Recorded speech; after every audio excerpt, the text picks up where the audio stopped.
Shalom, bienvenidos a Via Haftaj Israel, una frase hebrea que significa amarás a Israel.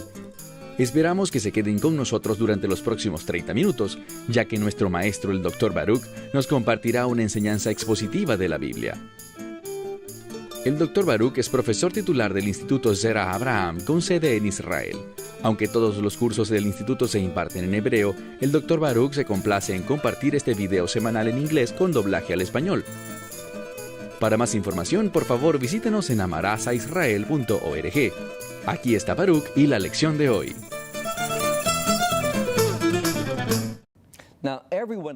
A todo el mundo le encanta escuchar buenas noticias, pero a veces las que suenan como buenas noticias para algunos resultan en terribles noticias para otros. Todo dependerá de dónde te encuentres a la luz de la verdad de Dios.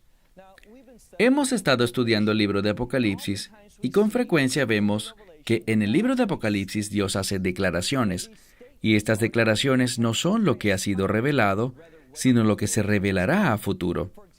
Por ejemplo, en Apocalipsis capítulo 12, vimos que se dice salvación a nuestro Dios y al Mesías, nuestro Salvador. Ahora, esa salvación, aunque está asegurada y es el propósito de la declaración, esa salvación no fue experimentada por el pueblo, sino muchos versículos después de ello. Y tal es el caso de lo que veremos en el comienzo del pasaje que estudiaremos hoy. Tomen sus Biblias y vayan conmigo al libro de Apocalipsis, capítulo 14. Libro de Apocalipsis, capítulo 14. Leamos por favor el versículo 8. Hay una gran proclamación, pero no veremos el resultado de esa proclamación, sino, en última instancia, hasta Apocalipsis capítulo 19. Dios hace esta declaración para darnos un adelanto, y junto a ellos nos estará haciendo vislumbrar su juicio que vendrá. Hemos visto al estudiar Apocalipsis 8 y 9, los juicios de las trompetas. Estos juicios de las trompetas son ciertamente juicios de Dios, pero el número que se mantiene constante en estos juicios de las trompetas es el número 1/3, queriendo decir que el juicio no ha venido en toda su fuerza, sino con el propósito de revelar algo, revelar el poder asombroso de Dios que está en el horizonte, para que la gente pueda ver estos juicios y tener la sabiduría suficiente para arrepentirse, la humildad suficiente para darle la espalda al pecado y abrazar la salvación y el perdón de Dios. Observemos entonces lo que dice aquí en el verso 8 de Apocalipsis capítulo 14. Leamos. Otro ángel se manifiesta a sí mismo. Él viene después de los otros y dice algo. Dice, ha caído Babilonia, esa gran ciudad. Y en el libro de Apocalipsis entendamos el punto de vista de quienes están recibiendo esto desde una perspectiva bíblica y judía. En esa época, Babilonia era vista en los tiempos de Juan como la gran opresora. Bueno, eso sucedió muchísimos años antes de Juan, cientos de años antes de Juan, pero no obstante, proféticamente Babilonia constituyó un periodo muy significativo en la historia de Israel. Tuvimos la primera redención que ocurrió al salir de Egipto, pero también vemos una redención adicional que tomó lugar en Babilonia. Y Babilonia era vista como enemiga de Dios, un pueblo que quería destruir el templo de Dios en la ciudad santa. Debemos recordar que la destrucción del segundo templo,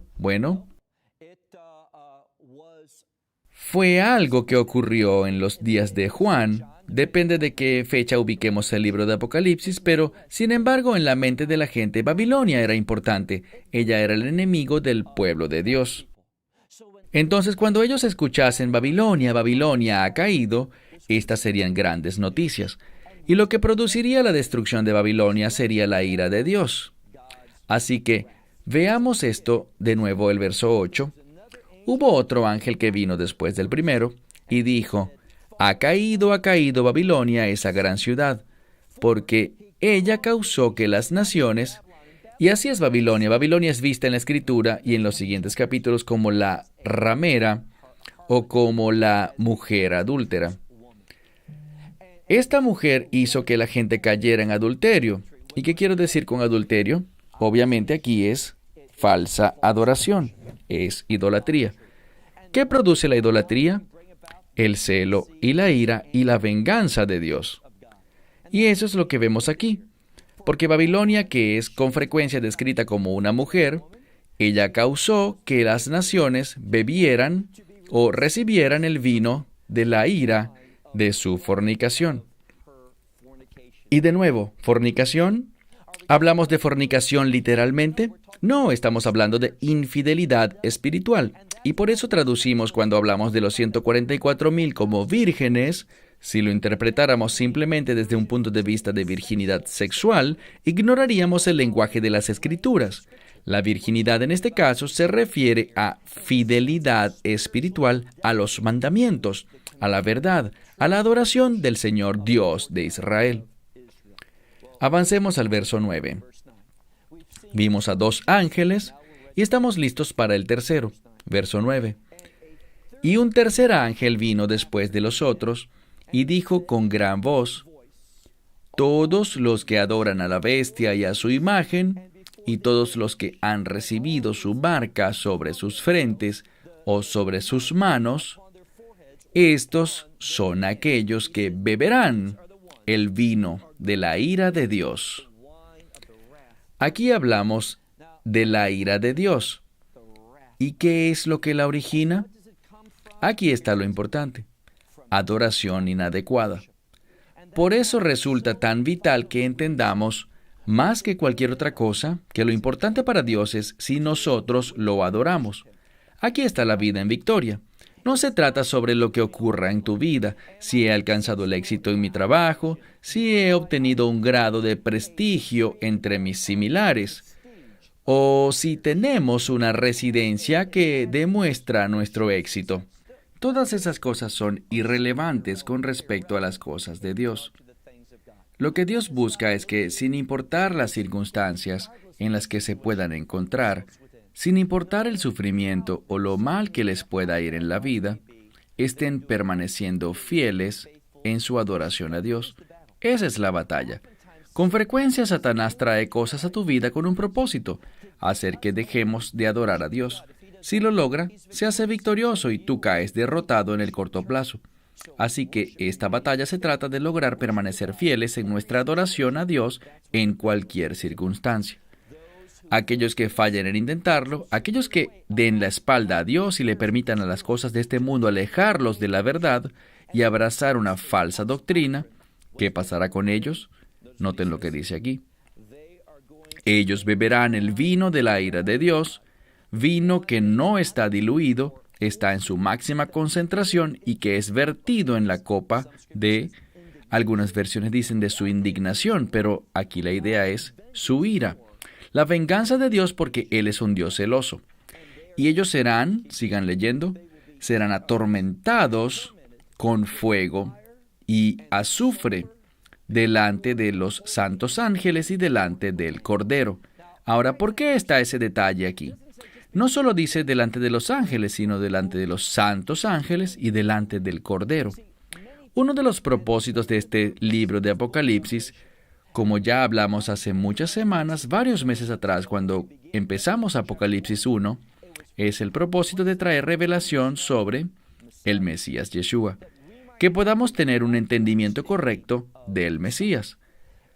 Muy a menudo la gente piensa que el Mesías solo tiene que ver con gracia, que Él es solo perdón, que Él es solo amor, y que como Él es el Cordero, pues los corderos no le hacen daño a nadie. Un cordero jamás mordería a nadie ni atacaría a nadie.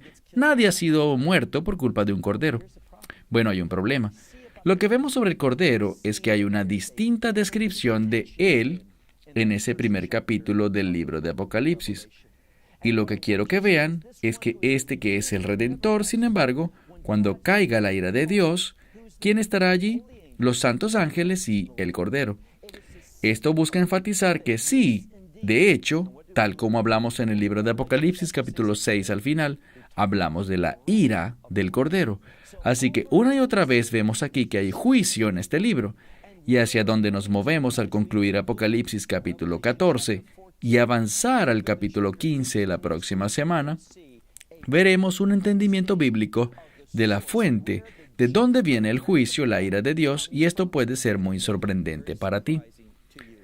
Por ahora avancemos al verso 11. Dios hablando sobre su juicio, el tormento que vendrá por la falsa adoración, y miremos lo que dice en el verso 11. Y el humo de su tormento ascenderá por los siglos de los siglos, y no habrá reposo alguno, ni de día ni de noche para esta gente, para los que adoran a la bestia y a su imagen, y cualquiera que reciba la marca de su nombre. Verso 12. Aquí está la perseverancia de los santos. Lo que está diciendo aquí, y debemos pausar para entender algo, se nos muestra una dicotomía, se nos muestra una diferencia. Están estas dos posiciones. Estarán aquellos que se someten, que siguen, que abrazan a la bestia, al anticristo, que reciben la marca de su imperio sobre sus frentes o sus manos, con el fin de obrar y pensar de acuerdo a los estándares y el carácter de ese imperio maligno. ¿Y eso está en contraste con quiénes? ¿Qué otro grupo vemos aquí? Con aquellos que tienen perseverancia. Bien, ¿qué produce que uno aguante con paciencia? No hace mucho tiempo vi una película y una persona estaba colgando por fuera de una ventana. ¿Y por qué seguía aguantando y aguantando? Porque creía que alguien vendría a ayudarle. Pero una vez que se dio cuenta de que la persona que él pensaba que vendría y lo salvaría alándolo hacia adentro fue asesinada, una vez que se enteró de eso, lo que hizo fue soltarse cayendo al vacío. ¿Por qué? Porque quedó sin esperanza, sin expectativas de un futuro. Cuando no tienes expectativas de un reino, cuando no crees en las promesas del Mesías, de su regreso y del reino que él establecerá, no perseverarás. Fácilmente caerás en la tentación, la seducción de este falso Mesías, este anticristo, esta bestia que hará milagros y señales y pondrás tu esperanza y tu fe allí, por miedo, en vez de darle la prioridad a Dios. Y eso es lo que dice aquí, con el fin de hacer un contraste con la perseverancia de los santos. ¿Y qué produce esta perseverancia de los santos? Noten lo que dice. Dice, con esto, o debido a esta perseverancia, ellos guardaron los mandamientos de Dios y la fe en Yeshua. Hagamos una nota aquí en el verso 12, porque para muchos creyentes, este tipo de terminología es extraña para ellos. Piensan que la fe en el Mesías causa que nos alejemos de los mandamientos. ¡Qué mentira tan grande es esta! La fe en el Mesías causa que nos sometamos, que nos deleitemos en obediencia. Y lo que obedecemos es la palabra de Dios. Y a lo que nos sometemos es a los mandamientos de Dios, no para salvación, sino para el resultado de la salvación, que es un comportamiento de rectitud. Hemos sido salvados para demostrar la gloria de Dios en nuestras vidas. Y los mandamientos de Dios, ellos son los parámetros que nos enseñan cómo caminar de una manera digna.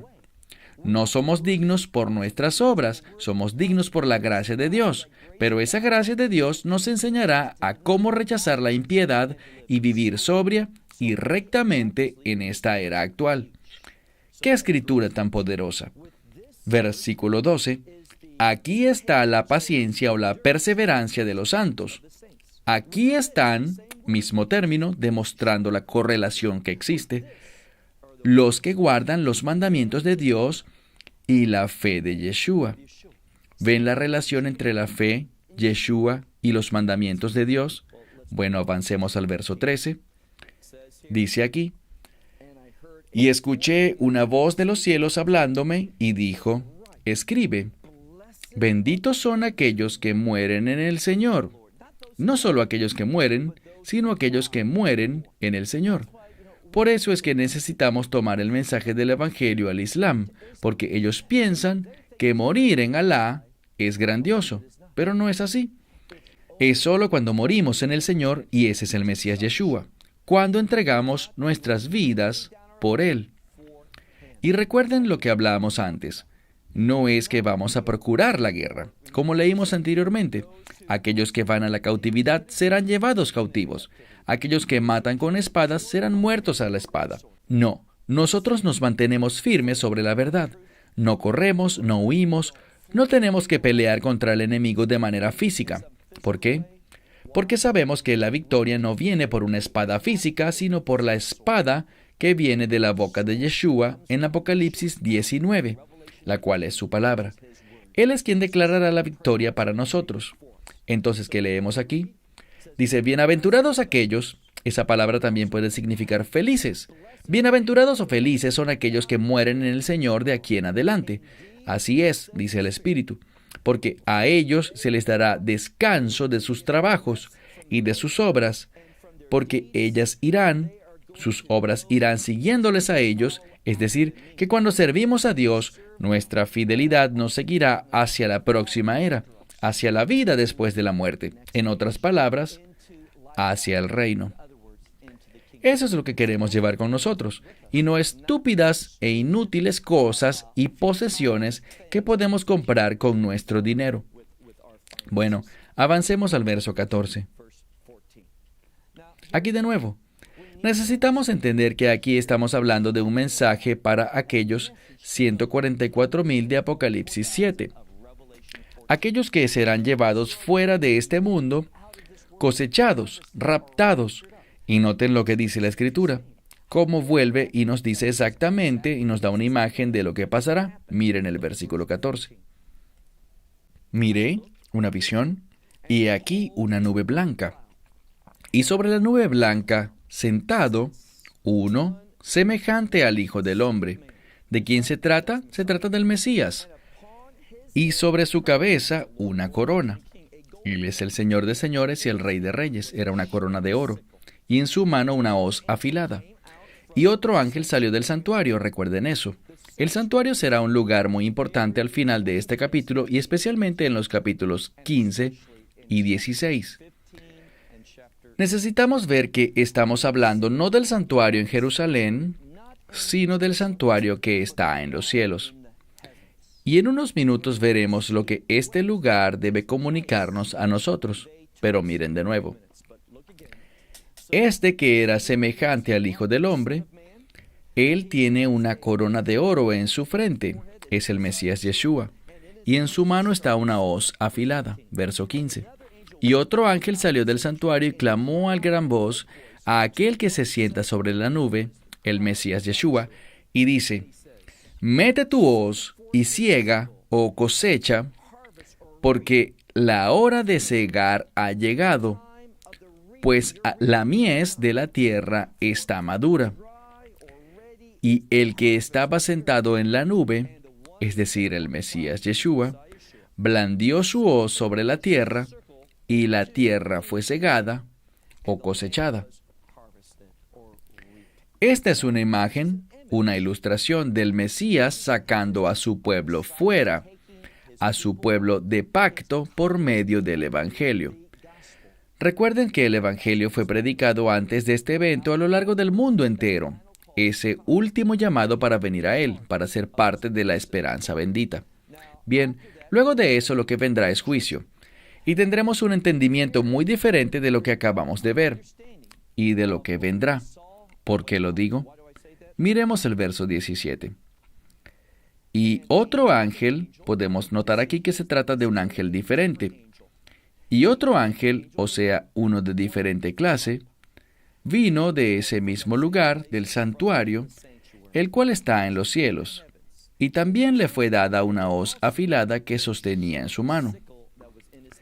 Y el ángel, este otro ángel, se acercó al altar, y él gobernaba, tenía poder o autoridad sobre el fuego. ¿Por qué? Bueno, recuerden algo, cuando Dios trajo destrucción en los días de Noé, Él trajo destrucción sobre este mundo a través del agua. E hizo una promesa, Él jamás lo volvería a hacer. ¿Hacer qué? ¿Destruir la tierra? No, Él no prometió no volver a destruir la tierra, Él prometió que nunca volvería a destruir la tierra con agua.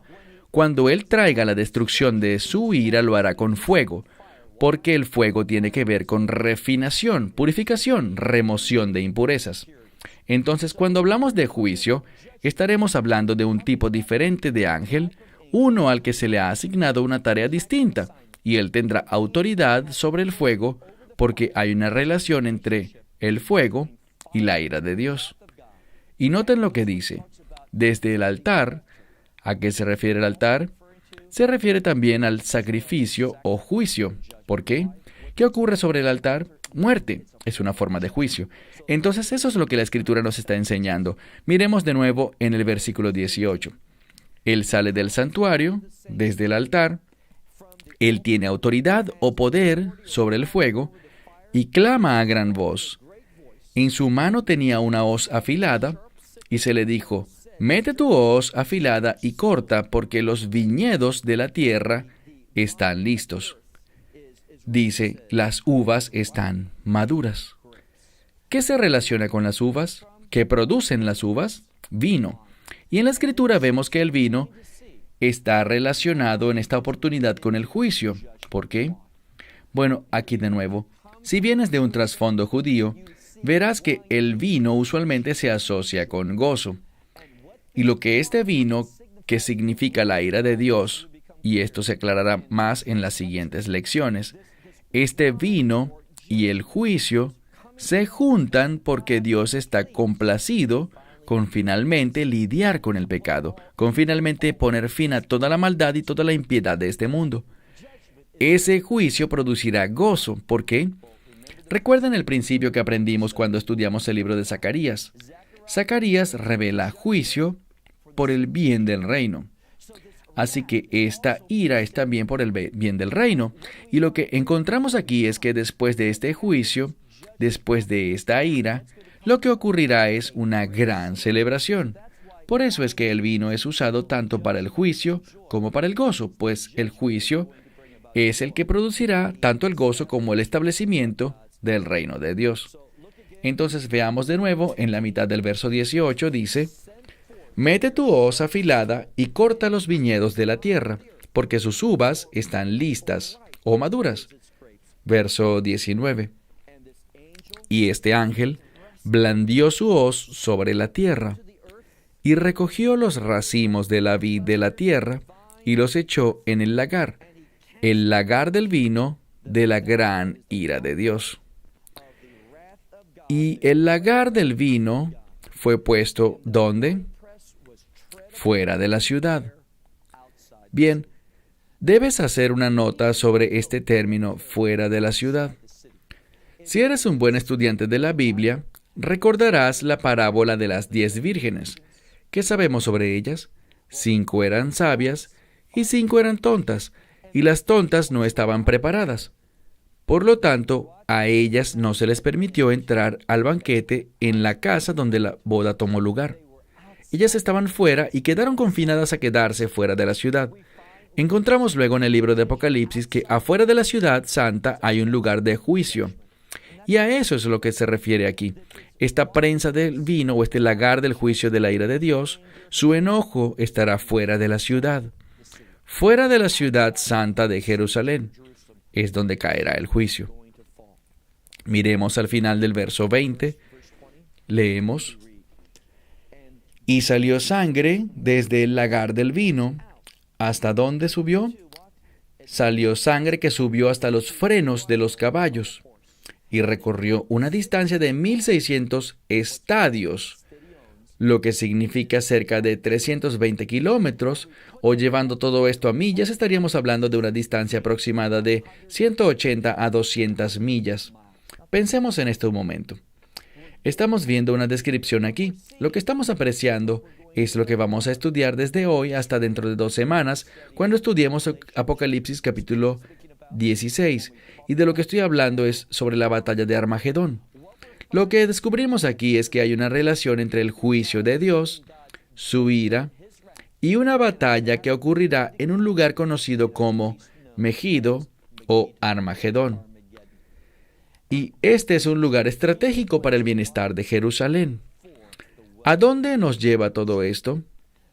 Aquí está la verdad que necesitamos ver. Habrá una batalla por Jerusalén. ¿Por qué? Más que por cualquier otra cosa, Jerusalén es conocida como la ciudad de nuestro Dios, es decir, un lugar de adoración.